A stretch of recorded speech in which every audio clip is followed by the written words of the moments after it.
Monsieur Soro Kidafo, bonjour. Bonjour, monsieur Joël. Vous êtes le responsable de la jeunesse du RDR, le Rassemblement des Républicains du président Alassane Ouattara. Vous êtes donc le responsable de la jeunesse pour le Bénin et pour l'Afrique de l'Ouest. Le 2 octobre dernier, nous avions suivi sur les chaînes internationales l'intervention du leader des patriotes ivoiriens. Je veux parler de l'ancien ministre de la Jeunesse, Charles Blé Goudé, qui s'est défendu devant les juges de la CPI. Dites-nous, en tant que responsable de la jeunesse RDR, quelle appréciation faites-vous de l'intervention de Charles Blé Goudé? Je ne donnais pas d'appréciation par rapport à ce qu'il a donné comme argument, mais c'est un point de vue personnel.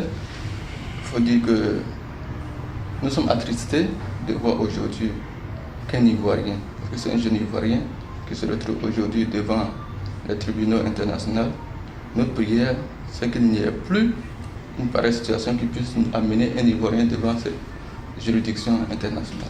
Alors vous êtes jeune comme Charles Blé Goudé et dans son intervention, Charles Blé Goudé a fait comprendre que les responsables de la violence en Côte d'Ivoire, c'était plutôt l'actuel président de l'Assemblée, Guillaume Soro, ou encore le président Alassane Ouattara. Quelle appréciation, quelle lecture faites-vous de cette affirmation?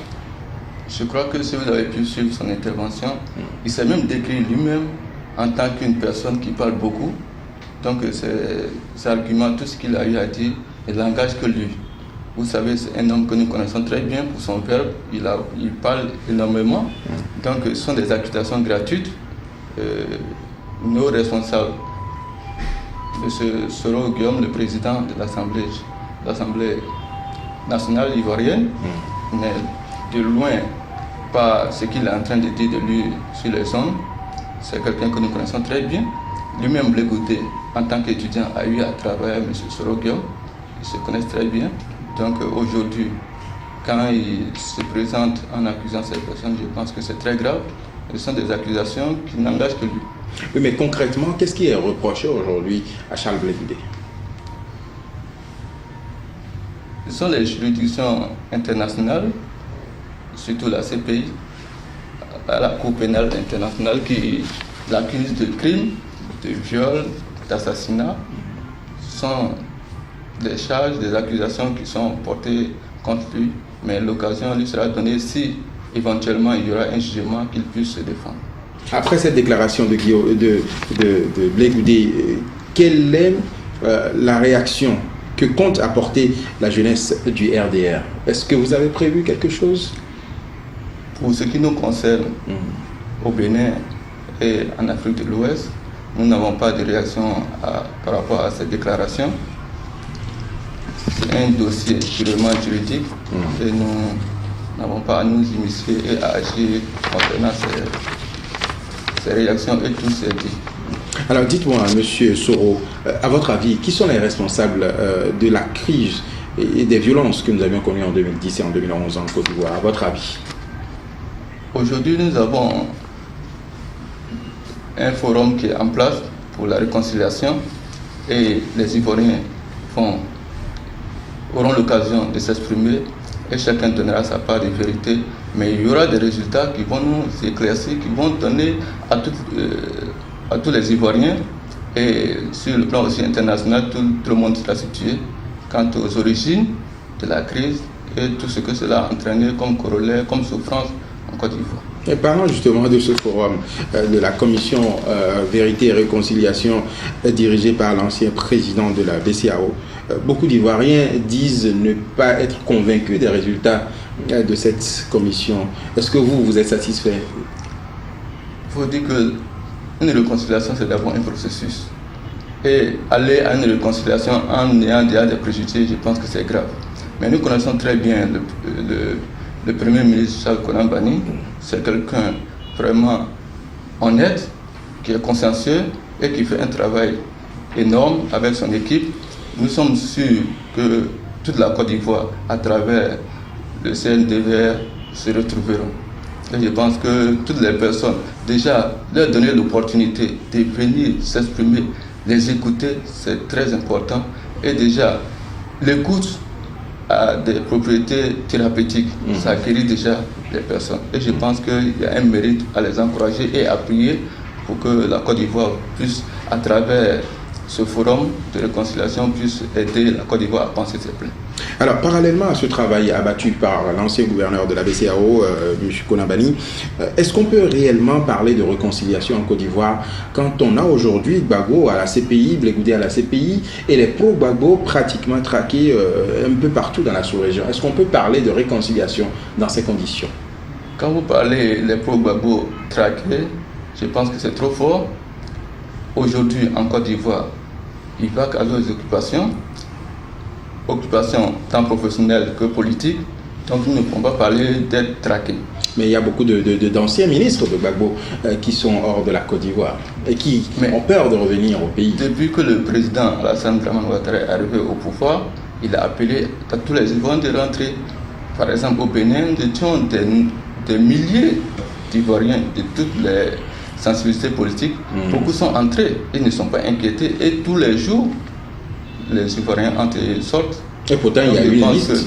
Et pourtant, il y a toujours la liste d'anciens pro-Gbagbo recherchés. Il y a toujours cette liste qui est toujours en vigueur. Bon, c'est vous qui m'informez, mais je ne suis pas au courant d'une telle liste. Vous pouvez nous fournir cette liste? Mais est-ce que vous pouvez nous rassurer alors que dans ces conditions où on a toujours Gbagbo à la CPI, est-ce qu'on peut penser à une paix tant qu'il n'y a pas une décrispation de ce côté?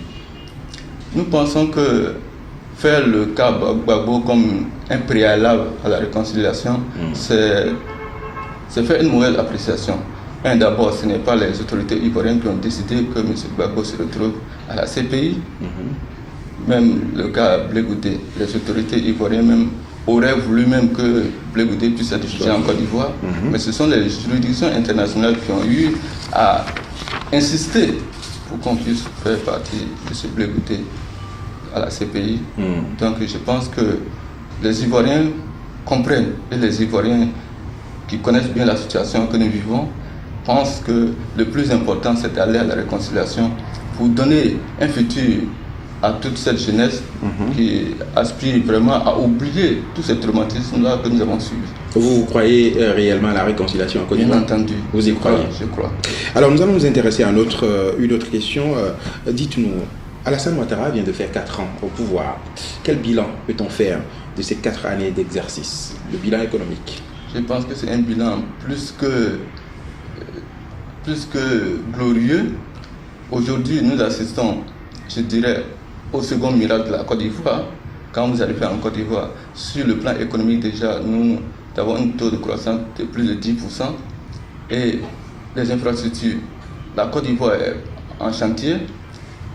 Il faut dire qu'un travail énorme est en train d'être fait et continue de se faire. Et déjà, beaucoup de choses ont été dites à faire. Quand nous savons que nous venons juste de sortir d'une crise, vraiment, c'est quelque chose même qui a étonné tout le monde, tant sur le plan national que sur le plan international. C'est un travail, les résultats aujourd'hui étonnent énormément. Mais d'aucuns disent que ce décollage économique ne se fait pas de la même manière sur le plan politique. Est-ce que vous êtes de cet avis? Il n'y a pas un décollage sur le plan politique? Non, vous savez, en général, l'homme est un peu trop pressé.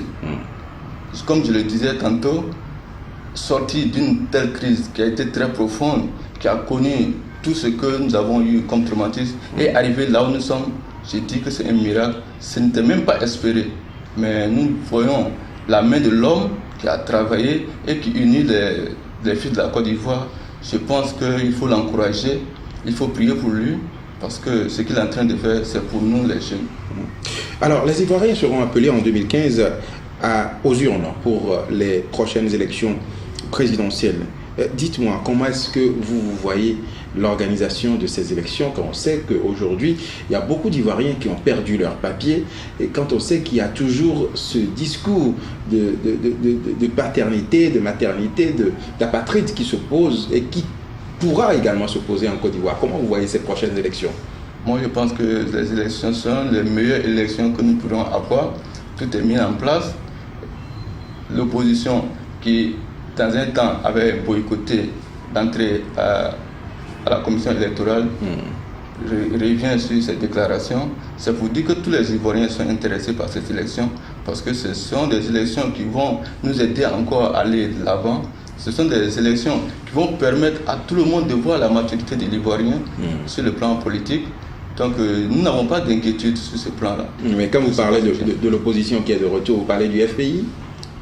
Pas seulement le FPI, nous avons une coalition de l'opposition qui, dans un premier temps, qui s'était opposée au choix qui avait été fait du président de la commission, mais aujourd'hui qui revient et qui est prêt à venir discuter et à intégrer la commission électorale. Je pense que c'est encouragé. Est-ce qu'on pourra avoir des élections apaisées sans le FPI? Pourquoi sans le FPI? C'est une question que je vous pose. Les élections sont ouvertes à tous les partis. Oui, mais le FPI est en train de poser aujourd'hui des conditions avant sa participation à ces élections. Oui, c'est pourquoi la porte est ouverte, les discussions continuent et nous n'allons pas aux élections demain. Donc nous pensons que tous les partis qui désireraient présenter des candidats pourront aller aux élections. Entre autres conditions posées, c'est le retour de Gbagbo en Côte d'Ivoire. Est-ce que vous pensez que cette condition sera remplie avant 2015? Non, je pense que même au sein du FPI, ils ne sont pas unanimes sur ce point. Vous pouvez constater qu'il y a une divergence d'opinion à ce niveau. Donc je pense qu'ils vont trouver une solution à leur sein et aller aux élections. C'est dans leur intérêt. Toujours parlant des élections en Côte d'Ivoire, nous avons eu le soutien, le RDR a eu le soutien du PDCI. Alors, est-ce que vous pensez que ce soutien est vraiment franc quand on sait que cela a entraîné des divisions même dans le camp du président Henri Konan Bédié? Le soutien est franc et il suffit de venir en Côte d'Ivoire parce qu'il ne suffit pas qu'une personne se lève pour dire que je m'oppose ou que nous disons que c'est l'opinion nationale. Non, non, mais la majorité, et je dirais même la quasi-totalité des militants du PDCI sont des militants qui sont assez responsables. Et quand un mot d'ordre est donné par le président, ils sont des militants qui sont aussi ordonnés, qui vont suivre la ligne directive du président Henri Konan Bédié. Oui, mais donc à ce niveau, nous n'avons pas d'inquiétude. Mais le risque pour le PDCI, est-ce que cela ne serait pas de voir disparaître ce parti? Parce que ne pas avoir un candidat en 2015 et rester donc sans candidat pendant les 5 années à venir, est-ce qu'il n'y a pas risque de disparition du PDCI? Loin de là, je ne vois aucun risque à courir en disant que ne pas présenter un candidat, cela peut être un risque. Je ne vois pas le risque.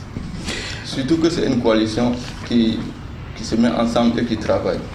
Donc, peu importe que ce soit de l'un des partis ou l'autre, je pense que c'est la même coalition, ce sont les mêmes partis qui dirigent le pays. Il n'y a pas de raison que ces partis disparaissent. Est-ce à dire que dans 5 ans, le RDR va retourner la balance au PDCI? C'est au sein du RHDP qu'ils prennent des décisions, ce sont les responsables qui décident.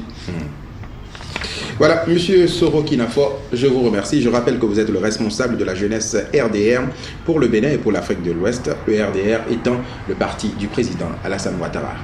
Je vous remercie.